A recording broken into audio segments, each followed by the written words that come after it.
Of course ಅವ್ರ ಸಿನಿಮಾನ theatre ಅಲ್ಲಿ ನೋಡಿದ್ದೆ, ಟಿವಿಲಿ ನೋಡಿದ್ದೆ, ಬಿಗ್ ಬಾಸ್ ಎಲ್ಲ ಬಂದಾಗ ನಾನು ಅವ್ರು ಇದಾರೆ ಅಂತಾನೆ ಬಿಗ್ ಬಾಸ್ ನೋಡ್ತಿದ್ದೆ. ಸೊ ಅವರು ನನ್ನ ಹೇಳ್ದಂಗೆ ಅವರು ಒಂದೊಂದು ಮಾತು ಒಂದು ತೂಕ ಇದೆ. ಪರ್ಸನಾಲಿಟಿ, ಅವ್ರ ಸ್ಟೈಲ್, ಅವ್ರ ಆಕ್ಟಿಂಗ್ ಬಗ್ಗೆ. ಅಭಿನಯ ಚಕ್ರವರ್ತಿ ನನ್ನ ಫೇವ್ರೆಟ್ ಸಿನಿಮಾ ಅವ್ರ ಹುಚ್ಚ. ಆವಾಗಲಿಂದ ನಾನು ಹುಚ್ಚಿ ಆಗ್ಬಿಟ್ಟಿದ್ದೀನಿ. ಲೈಕ್ ಅಷ್ಟು ಅಭಿಮಾನ ಇದೆ. ಸ್ಟೇಜ್ ಮೇಲೆ ಹೋಗೋ ಮುಂಚೆ ಅವ್ರು ಬಂದ್ಬಿಟ್ಟು ನಂಗೆ ಹ್ಯಾಂಡ್ ಶೇಕ್ ಕೊಟ್ರು.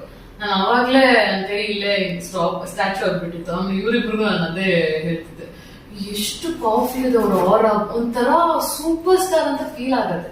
ಅವ್ರ ಅಕ್ಕಪಕ್ಕ ಇದ್ರೆ ಅವ್ರು ಸುಮ್ಮನೆ ಇಲ್ಲಿಂದ ಪಾಸ್ ಆದ್ರೂ ಅದೇನೋ ಒಂಥರ ಒಂದು ಗಾಳಿಲಿ ಅದೊಂದು ಫೀಲ್ ಆಗುತ್ತೆ, ಮ್ಯಾಜಿಕ್ ಅಲ್ವಾ.